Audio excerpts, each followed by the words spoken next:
公開一下我而家每個月嘅固定支出，同埋2025年溫哥華嘅物價水平大概係幾多？真係搬咗出嚟住先知道咩叫寸金尺土咯。究竟喺呢度揾最低工資，可唔可以應付到呢度嘅生活水平呢？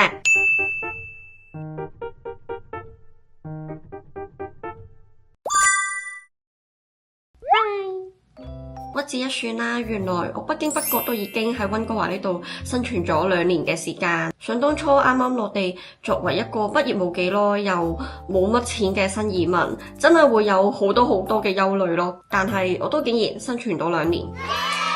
係啦，所以咧就忽發奇想，諗住拍一條 vlog， 公開一下我而家每個月嘅固定支出，同埋2025年溫哥華嘅物價水平大概係幾多。喺呢條片嘅最後啦，我都會探究一下，究竟喺呢度揾最低工資，可唔可以應付到呢度嘅生活水平呢？有啲人咧係勁 systematic 用記帳 app 啦，或者係用 Excel， 但係我太懶，所以我係冇做到呢樣嘢嘅。首先咧就公開我每個月嘅固定支出先，最大嘅 portion 一定係屋租，真係搬咗出嚟住先知道咩叫寸金尺土咯。咁我而家住緊呢個地方咧，就都算係大溫地區地理中心位置嘅1房1廳 condo， 包水唔包電同埋網，但係我哋搬入嚟嗰陣就已經包晒所有嘅家私㗎啦。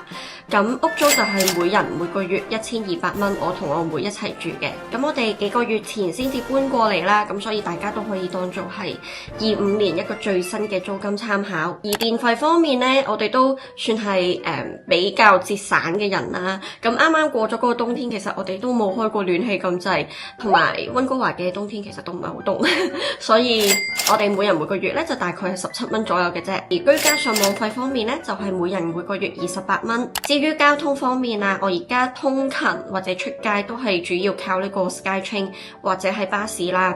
咁我每個月都會固定買一張 Compass 卡嘅月票，一個鐘嘅價錢咧就係107個3，但係佢嚟緊7月又加價咯，加到去111個6，真係要搭多2程車先可以回翻個本啊！去到我自己嘅手機上網費啦，咁我係上年嘅 Black Friday 裝咗一個1年性嘅 plan， 一次過交咗300幾蚊啦，咁除翻開每個月就29蚊左右。雖然我唔會用到50G 咁多啦，但係29蚊又真係幾抵喎，所以咧大家 Black Friday 記得一定要周圍去格下價。咁呢一度已經用咗1381蚊。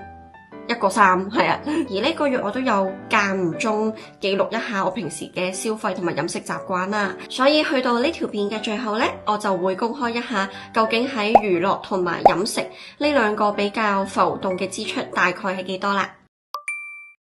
Time for breakfast。佢呢度個早餐 set 幾好咯，10蚊有一個 truffle 同埋一杯嘢飲。係無糖嘅綠茶，佢水中一流。今日着咗呢個而家好興嘅窗簾布，嘟嘟買咗冬甩請我個 friend 同佢男朋友食，因為佢哋今日會車我去睇鬱金香。Happy happy。OK 啊，嚟喎，1、2、3。好靚喎，想講。今日唔係嘅，好似。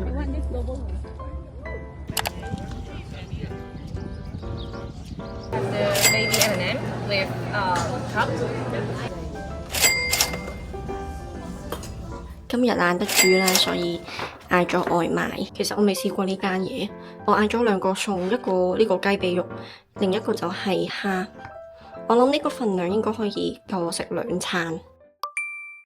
想講尋日可能太耐冇出去進行過光合作用，所以返到屋企食完嘢做完嘢之後，我成個人係落夠咗，瞓喺張床度不省人事咯。今年喺加拿大開始咗全職 slasher 嘅生活，雖然唔使返9至6嘅全職工，但係個人一定要好自律先得咯。你可以趁朝頭早陽光普照嘅時候出去玩啊，或者做其他嘢 whatever， 但係變相你就要安排其他時間做嘢，可能夜晚要做到凌晨3、4點先有得瞓咯。咁我本身咧係一個極度容易水腫嘅體質，一夜瞓咧就會眼腫面腫，第2日如果約咗人啊或者要出去做嘢見人嘅時候，真係不堪入目咯個樣。咁喺加拿大生活其實都好難揾到合適嘅美容院，因為出去做一次 facial 可能都要百幾200蚊加幣，仲要加埋 tips。咁為咗節省去美容院嘅開支呢，入手一部美容儀喺屋企嗰度自己做保養其實都好重要嘅。咁好開心，1個月前呢就收到 Zip Hello 嘅納米微電流緊膚儀。佢係銀色細細部咁樣，勁得意咯！咁 Zip Hello 就係由美國知名美容師 Melanie Simon 開發，係市面上唯一擁有納米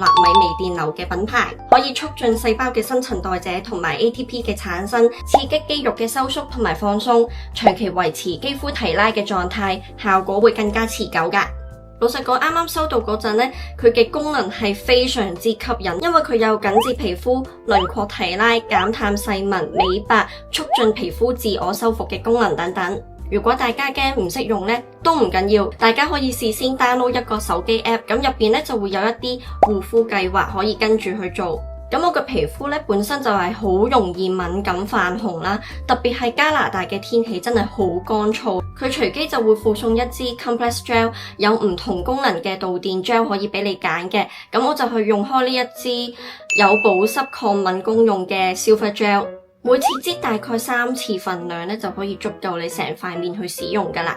我出門之前呢，就最鍾意用 Instant Gratification 嘅線條雕塑模式，佢嘅電流強度係最大，即時提拉輪廓嗰個效果係最明顯，可以急救我嘅爆爆面。緊膚儀嘅設計同輪廓線貼合得好好啦，手握使用嘅時候都唔會覺得唔就手，就算係眉頭眼額下巴位都可以覆蓋到。如果當日眼腫嘅話呢，我就會用埋呢一個 Depuff Eyes 功能，可以減少眼周浮腫。雖然係微電流啦，點都會覺得有少少吉吉地，但係一啲都唔痛嘅，係可以接受嘅範圍。按摩塊面嘅時候其實都幾舒服。如果係出門之前或者係臨瞓之前花15分鐘去做保養嘅話，長遠嚟講嗰個效果係比起你去一次半次美容院係更加明顯咯。而且咁樣細細部真係帶去旅行都好方便，可以隨時隨地喺度做保養。大家有興趣嘅話呢，就歡迎去 description box 入邊嗰條 link 度睇下，用埋我個專屬優惠碼會有9折優惠㗎。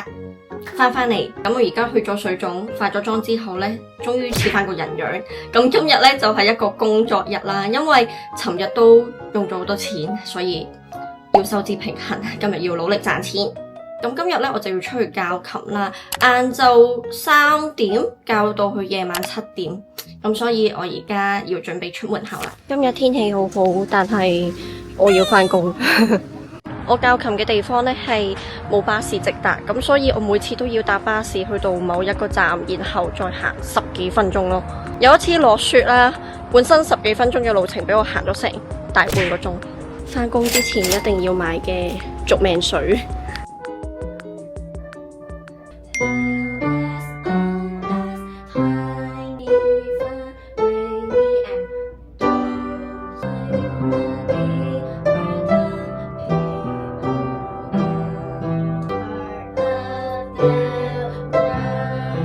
夏令時間最開心就係7點幾收工，但係個天仲係光嘅。想講溫哥華其實好多地方都好似日本咯，你睇下呢條巷仔，根本就係日本嗰啲街嚟嘅。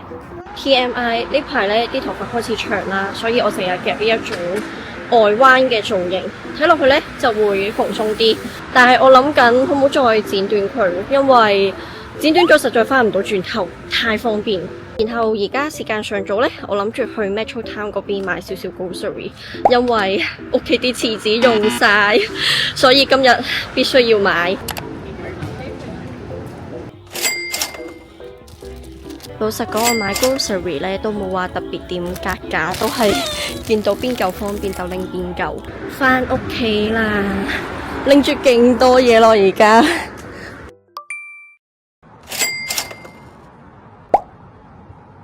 一朝早出去剪完頭髮之後呢，就拎咗我架車，我架戰車。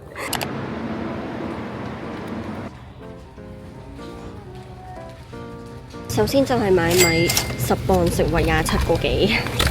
買包菇菇先，一個夠就1包。我覺得啡色呢就係好食過白色嗰隻咯。有時候想自製韓國湯飯，我就會買包咁嘅湯包啦，跟住買啲豆腐，再買盒肥牛，抌晒落去，一煲搞掂。洗衣液而家做緊 sale， 買翻支先。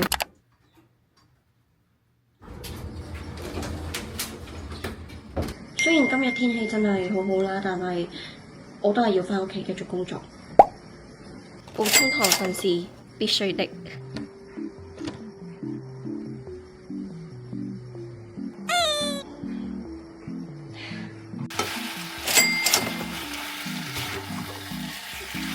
簡簡單單又一餐，yummy yummy。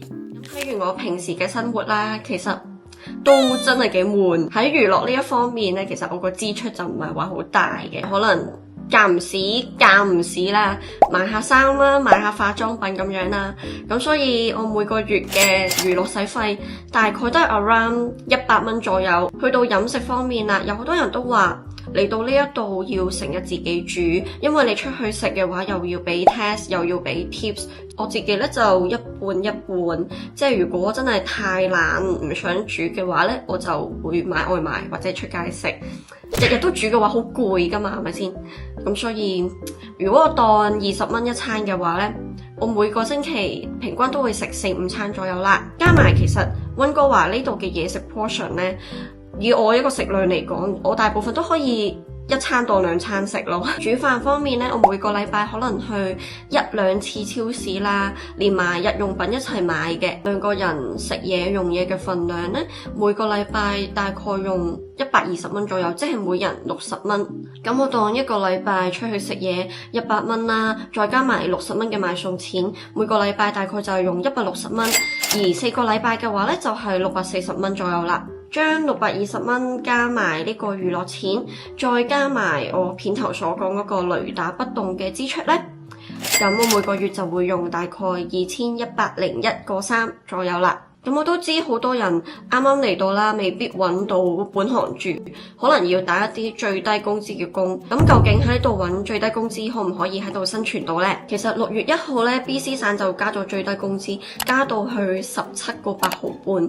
但係你都知㗎啦，加咗最低工資其實就等於加物價。